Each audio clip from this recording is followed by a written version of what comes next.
C'est en partie pour sa relation de proximité avec les malades et leurs familles que la Ligue contre le cancer a été sollicitée par les pouvoirs publics pour travailler sur l'élaboration d'un rapport préparatoire au plan cancer 3, qui sera remis au président de la République cet été.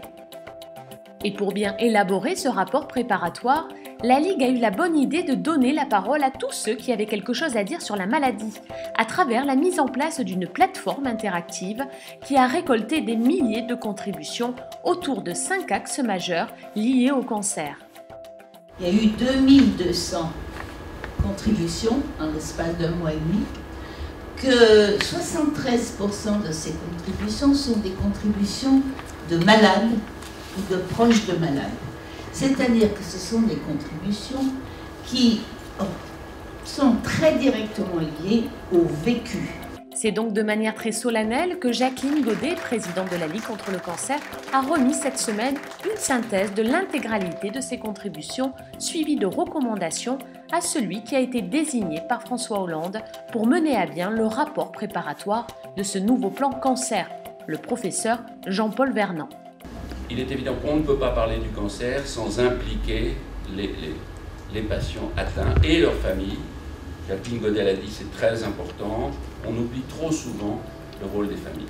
À travers les témoignages sur ce forum, la Ligue a souhaité pointer du doigt les problèmes concrets et actuels que vivent toujours les personnes malades avant, pendant et après la maladie. Il y a 3 idées majeures. 1, il faut changer le regard de la société face au cancer.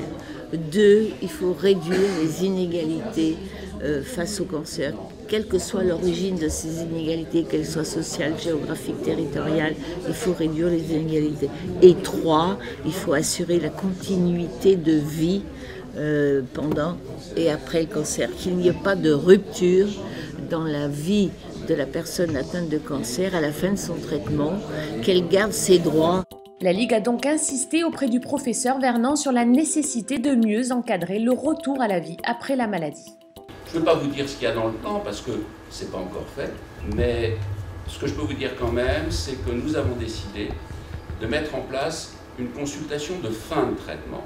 De la même façon qu'il y a une consultation d'annonce, il faut qu'il y ait un moment officiel où le médecin décide qu'à un moment donné, le traitement est terminé, qu'on organise après la suite, le suivi. Et à cette occasion, il me semble fondamental que le médecin généraliste soit contacté. Et il convient que nous le remettions, c'est pas simple, mais au cœur du dispositif de suivi des patients guéris du cancer.